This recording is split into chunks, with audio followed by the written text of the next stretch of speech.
జంగారెడ్డి నగర పంచాయతీలోని వార్డుల విభజనలో అవకతవకలు చోటు చేసుకున్నాయని తెలియజేస్తూ కమిషనర్ నటరాజన్కు కాంగ్రెస్ పార్టీ నాయకులు గురువారం వినతిపత్రం అందజేశారు.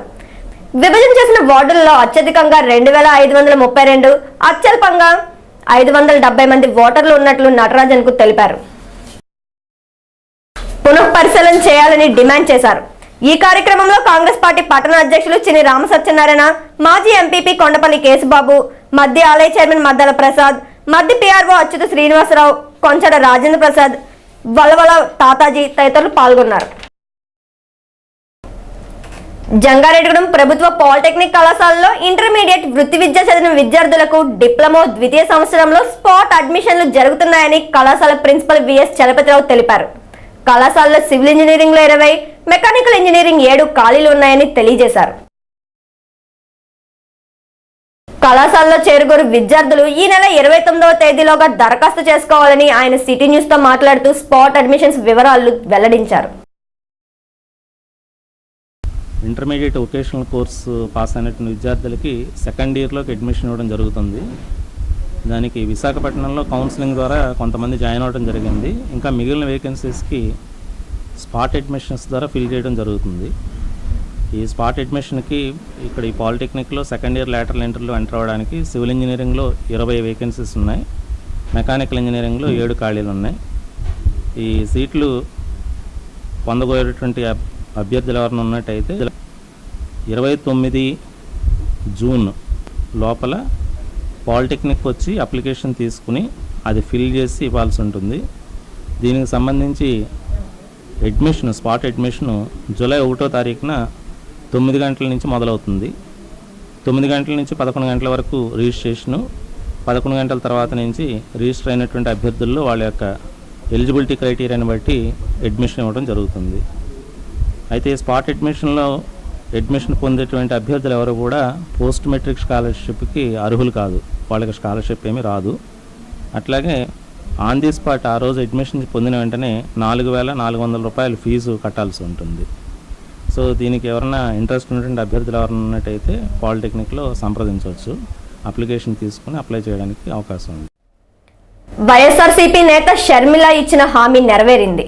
వైఎస్ఆర్ కాంగ్రెస్ పార్టీ అధ్యక్షుడు జగన్మోహన్ రెడ్డి సోదరి షర్మిల మరో ప్రజా ప్రస్థానంలో భాగంగా మే 16వ తేదీన కామవరపుకోట మండలం విచ్చేశారు.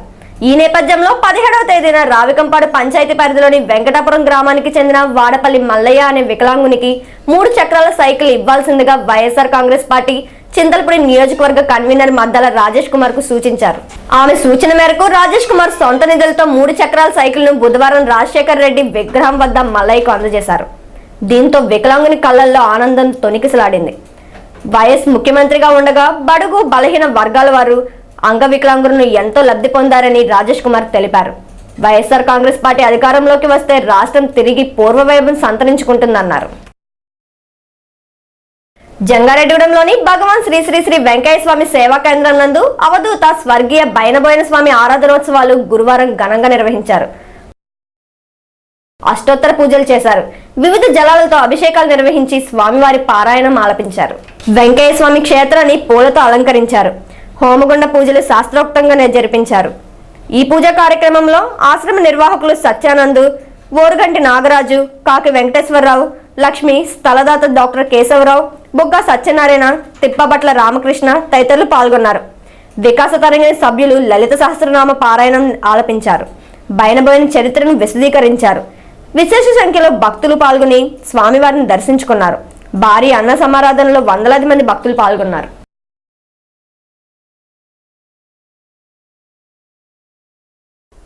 ఈరోజు భగవాన్ శ్రీ వెంకయ్య స్వామి వారి క్షేత్రంలో మరి ఈ క్షేత్ర వ్యవస్థాపకులు శ్రీ బైనబోయిన స్వామివారి ఆరాధనా మహోత్సవం, ద్వితీయ ఆరాధనా మహోత్సవం రంగరంగ వైభవంగా భక్తుల యొక్క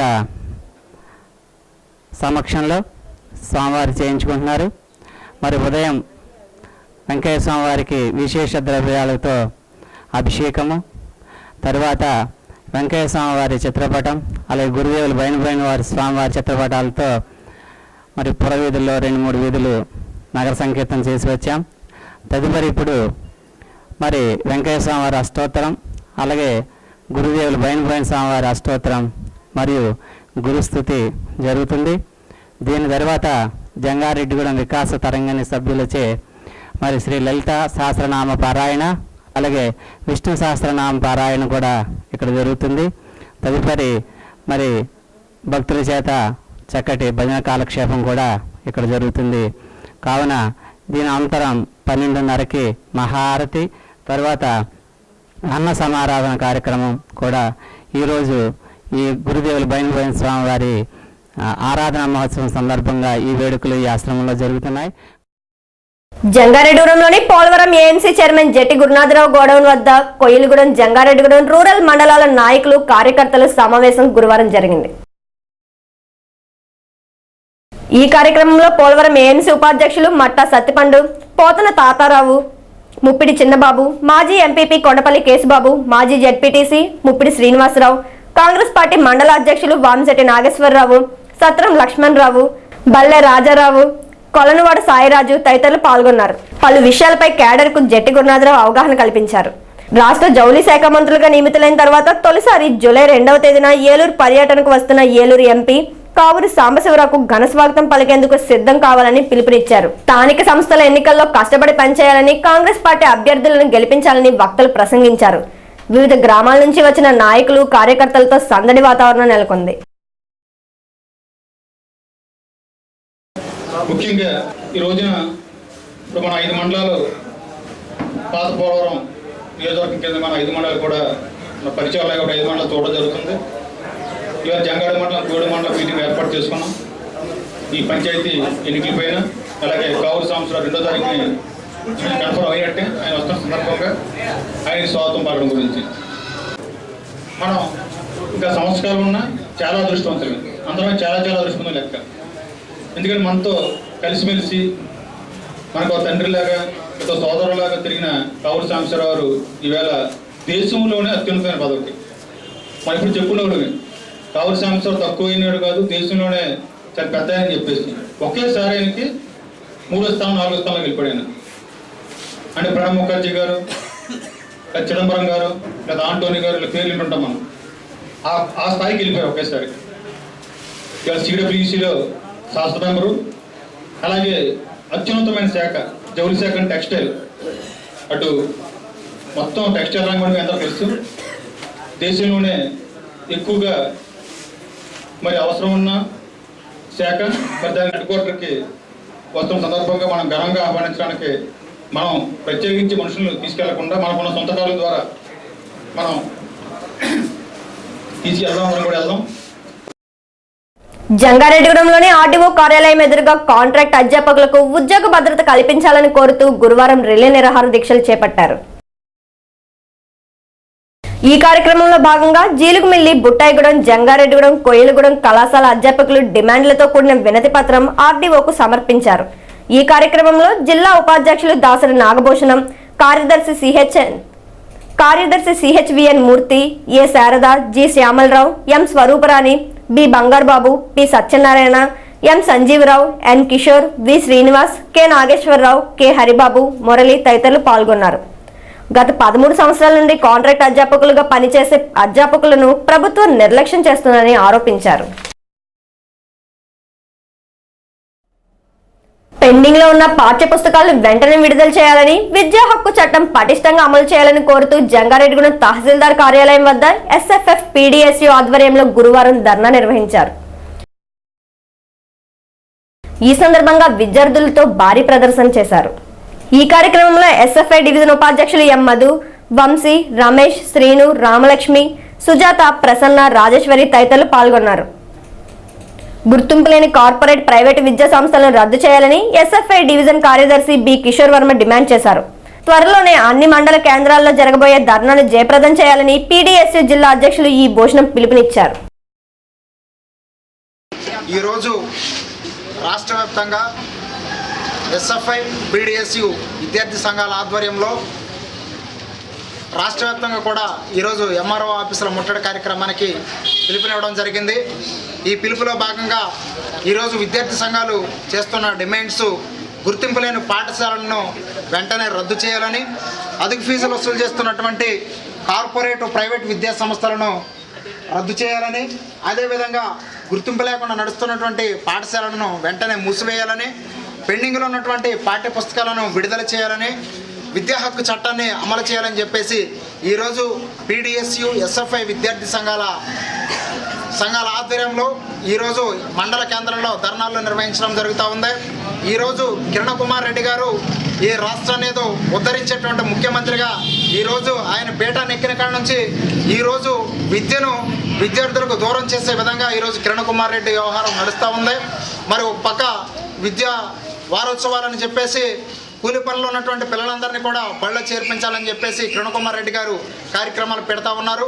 మరి అంతేకాకుండా ఒక పక్క పాఠశాలను మూసివేస్తూ ఉన్నారు, మరొక పక్క హాస్టల్ మూసివేస్తూ ఉన్నారు. పాఠశాలలు ఎందుకయ్యా కిరణ్ కుమార్ రెడ్డి గారు మీరు మూసివేస్తున్నారని చెప్పేసి విద్యార్థి సంఘాలు డిమాండ్ చేస్తూ ఉంటే ఈరోజు కిరణ్ కుమార్ రెడ్డి గారు మాట్లాడుతూ ఉన్నారు, పాఠశాలలో పిల్లలు తక్కువగా ఉంటే ఆందోళన బాటలు పడుతూ ఉన్నాయి. కాబట్టి ఇప్పటికైనా ఈ ప్రభుత్వం చిత్తశుద్ధి ఉన్నట్లయితే విద్యార్థుల సమస్యలు పరిష్కరించాలి. మరి అదేవిధంగా ఈ జిల్లాకి 25 లక్షల పాఠ్యపుస్తకాలు అవసరం ఉంటే 6 లక్షల పాఠ్యపుస్తకాలను మాత్రమే ఈరోజు విడుదల చేయడం జరుగుతూ ఉంది. అదేవిధంగా పెండింగ్లో ఉన్నటువంటి పాఠ్యపుస్తకాలన్నింటినీ కూడా విడుదల చేయాలని చెప్పేసి నేను అక్రమంగా తరలిస్తున్న 1,50,000 విలువ చేసే వర్జినియా పొగాకును బుధవారం సాయంత్రం విజిలెన్స్ అధికారులు దాడి చేసి పట్టుకున్నారు. జంగారెడ్డిగూడెం మండలం పట్టణపాలెం నుంచి బుట్టాయిగూడెం మీదుగా దేవరపల్లికి టాటాఎస్ వాహనంలో ఓ దళారి పొగాకును తరలిస్తున్నాడనే సమాచారం మేరకు విజిలెన్స్ అధికారులు దాడులు చేసినట్లు అధికారులు తెలిపారు. బుట్టాయిగూడెం సమీపంలో ఈ పొగాకును తరలిస్తున్న వాహనాన్ని పట్టుకుని పొగాకు బ్యాళ్లను జంగారెడ్డిగూడెం టొబాకో బోర్డుకు తరలించారు.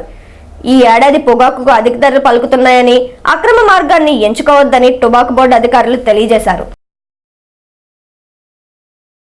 పొగాకు బోర్డు జంగారెడ్డిగూడెం వేలం కేంద్రం కింద ఈ సంవత్సరం 12.5 మిలియన్ కేజీలు పొగాకు రైతులు పండించడం జరిగింది. ఇప్పటి వరకు 7.2 మిలియన్ కేజీస్ అమ్మకాలు జరిగినాయి. ఇప్పుడు యావరేజ్ ప్రైస్ వచ్చి 145 రూపాయలు ఉంది. గత సంవత్సరంతో పోల్చుకుంటే ఈ సంవత్సరం 30 రూపాయలు అదనంగా ఉంది. రైతులు ఈ బయట అక్రమ అమ్మకాలకి పాల్పడవద్దు. దీనివల్ల అనవసరంగా మీరు నష్టపోవడం తప్పితే జరిగేది ఉండదు. కొద్దిగా అనాథరైజ్డ్గా ఎవరన్నా పండించి ఉన్నా కూడా చివరిలో అవకాశం కల్పిస్తుంది బోర్డు.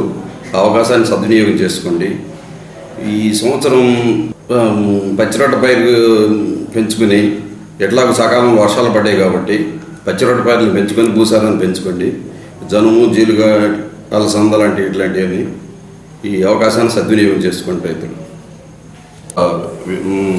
వినపమండి, మీరు ఏదో అధిక ధరలు ఉన్నాయనే ఉద్దేశంతో కౌళ్ళు విపరీతంగా పెంచుకుంటున్నారు. ఏదే 35-40 వేలు ఎకరం చొప్పున తీసుకోవడం మార్కెట్ జరుగుతుంది. ఇప్పుడు అది అనవసరంగా మీరు ఈ విధంగా తీసుకోవటం, ఈ సెలైన్ భూముల్లోనూ మాగాళ్ళలోనూ వేయటం ఇవన్నీ మానుకోండి. ఎందుకంటే పొగాకు మార్కెట్ అనేది శ్వాసం కాదు, ఇది ఎట్లా ఉంటుందో చెప్పలేము. ఆర్డర్స్ విదేశీ ఆర్డర్స్ బట్టి ఆధారపడి ఉంది. కాబట్టి మీ లిమిట్ ప్రకారం బోర్డు ఇచ్చిన పరిమితి ప్రకారం పండించండి. జంగారెడ్డిగూడెం మండలం పేరంపేటకు చెందిన వైఎస్ఆర్సీపీ, టీడీపీకి చెందిన నాయకులు, కార్యకర్తలు కాంగ్రెస్ పార్టీ తీర్థం పుచ్చుకున్నారు.